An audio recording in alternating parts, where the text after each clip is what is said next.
Welcome to Film on Tape, a free audio library for creatives in film and television. My name is Misha Calvert, and I've worked as an actor, writer, director, and producer for many decades. I had so many questions when I was first getting started in New York, and I just wanted fast, free answers. That is what this library is for. The work that you do as a creative is so important. I really hope that this library is going to help get your work out there. Film on Tape is sponsored by Vermilion, a coaching and educational company for creatives. You can learn more at clubvermilion.com. Today we're going to talk about acting school. Should you go to an acting MFA program or not? Or a BFA program or acting conservatory of some kind? I'm going to give you my thoughts on it, and I'll tell you a little bit about my background and the choice that I made around acting school, and you can decide for yourself. So I think it's critical to understand with your acting, do you want to go into film and TV or do you want to do theater? Now, theater is a nice gateway drug for a lot of people because they have it when you're a kid. You know, it's very easy to put on plays and put on musicals. And so for a lot of us, that is our introduction to entertainment. We are doing theater in school, and that's like the first thing that we do is we act in plays and on stage. Or maybe, dance recital or singing, or these are the kind of group activities that we get introduced to as kids. What is less common is to have a camera in your third grade classroom and they're making movies. Now, I happened to have that when I was in kindergarten for whatever reason in that very poorly funded classroom. Somehow, the teachers had a camera and we were making movies when I was in kindergarten. I actually starred in my kindergarten class movie, which I can't believe I remember that, but it was really formative actually. And I remember being 5 years old and thinking, you know what? I could do this. I could do this for the rest of my life. This is great. I really like this and I want to do more and more and more. So I think that's what spurred me to do theater acting later when I had the opportunity. And then I did theater for many years after that before I ever did any on-camera acting again. It was like 20 years of theater. So I think early on, if you can try to figure out which one is going to be more enjoyable for you, or it's not that you have to decide, but long term, like, do I see myself working more in film and TV, or do I see myself wanting to be on the stage? No wrong answers. It's just whichever one you prefer. But if the answer is that you would rather be working in film and television, you don't have much interest in the stage, I don't think you need an MFA program. I think it's really good to have solid actor training in a 1 or 2 year conservatory, just to teach you the basics of character, given circumstances, intention, emotional athleticism, imagination, how to be around people in a production, and how to treat people and how to collaborate artistically. But these are things that you can, I believe, learn in a 1 or 2 year conservatory, and they don't need to be a 3 to 4 year MFA program to learn that. Also, many MFA programs do not, at this time of recording, do not have, in my opinion, a good or even sometimes even decent on-camera training program. They may say that I do, but what I'm seeing with the actors that I teach and that I coach, these people do not know how to act on camera, and they are certainly not prepared for booking work in the film and television industry. So just know that if you go into most MFA programs, you're not going to be getting on-camera training that is adequate, and you won't be taught how to book on-camera work. That's like something that almost none of the programs seem to address. The real value of an MFA program is if you want to build a lifelong career in the theater, because what you get is voice and movement training, and you get a lot of it. Being a theater actor is very athletic, and it takes a lot of physical and vocal capacity and resilience and stamina to be able to sustain yourself for 8 shows a week, especially if you're trying to do the larger theaters like Broadway or West End. I really do recommend those traditional MFA training programs. So if you're trying to do film and TV, I think your time is better spent in a shorter conservatory program that's going to give you the fundamentals of acting, and then getting out into the workforce as quickly as possible and starting to interface with the film and TV business side of things. Versus if you want to go into theater, I do think that 3 or 4 year training program is pretty important for a long-term sustained career in the theater. I am so excited to tell you that I'm launching a brand new slate of classes that are incredibly helpful on my website. Some of the classes include on-camera acting technique and how to self-produce your own film, actor self-care, which is something that nobody talks about, and how to write a feature film in 10 days, which I'm going to teach you how I did it and how you can do it too.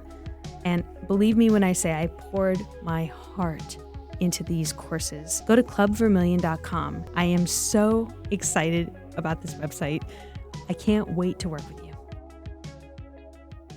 Right now, I think there's only 3 good MFA acting programs that are free. There's the Yale David Geffen School of Drama. There's Juilliard, and there's, I think, University of Tennessee. Maybe it's also USD. I'll have to check on that if U San Diego at the old Globe still does a free 2-year program. But they're a Shakespeare program, so they're pretty specific. Other than that, I think NYU and Columbia are at $70,000 a year. So you're looking to come out of an acting MFA program, unless it's one of those exceptions that I named, with 6 figures of debt. And as an actor, that's going to be tough. There's so many people trying to be actors now. There's more people wanting to be actors than ever. It used to be that the respectable careers were being a doctor or a lawyer, and now the respectable careers that the kids are talking about is being an influencer and being a TikToker, or, maybe a musician or something. Being an actor, right? So these are now pedestalized, and you have so many people trying to go into acting programs so that they can be like the people that they see on TikTok and in the movies.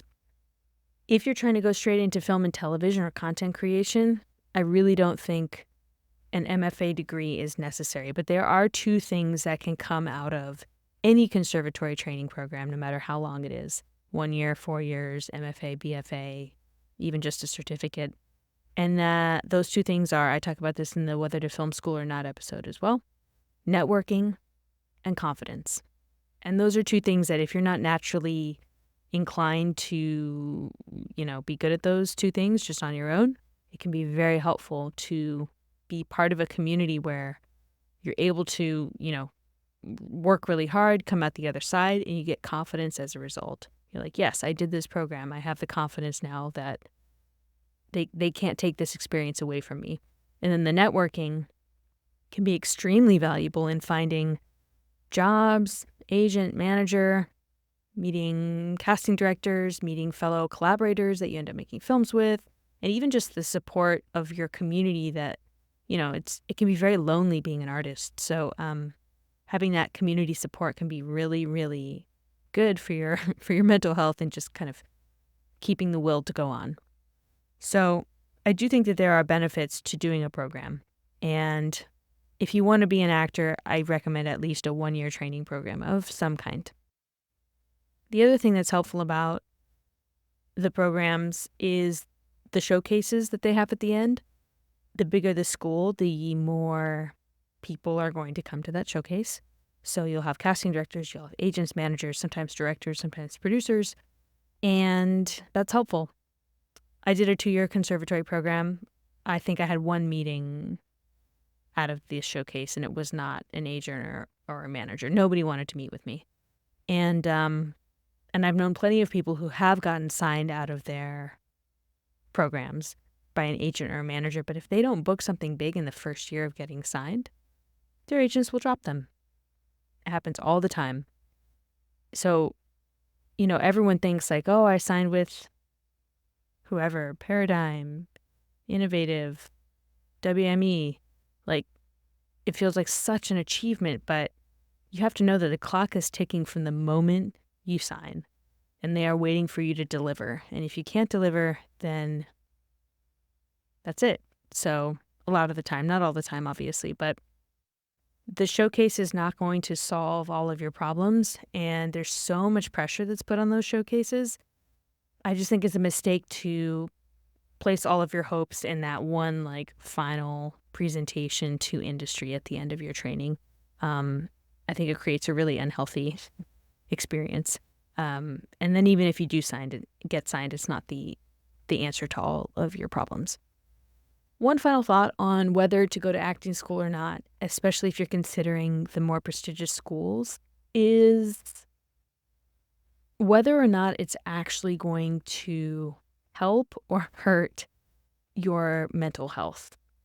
I say that as somebody who tried 4 times to get into the Yale School of Drama, the David Geffen School of Drama, as it is now known. I tried 4 times. You can only audition 3 times, and I tried 4, so I already broke their rules, but did not get a single callback. They didn't want me. They had no interest whatsoever.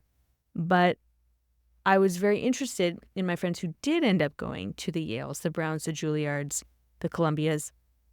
And I have to say that I know several people that did end up going to Yale and several people that got into Juilliard. They went through the program, and it took them years to recover. It took them years to get over trauma of being in those programs. And maybe things have changed now, but this is in the past 10 years.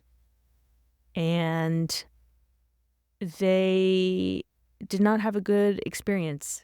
A lot of it was their peers, and whether it was racial trauma or queer trauma, they did not like the way that they were treated. The individuals that I'm thinking of said that they did not feel adequately supported by the faculty. So this is anecdotal. It's not, I'm certainly not speaking for the schools or really against them. I'm just giving you the stories that I have heard from a couple of friends. I would say 4 people I know had negative experiences at some of the top acting programs. But you would just think, that would be the place where you would least want that to happen.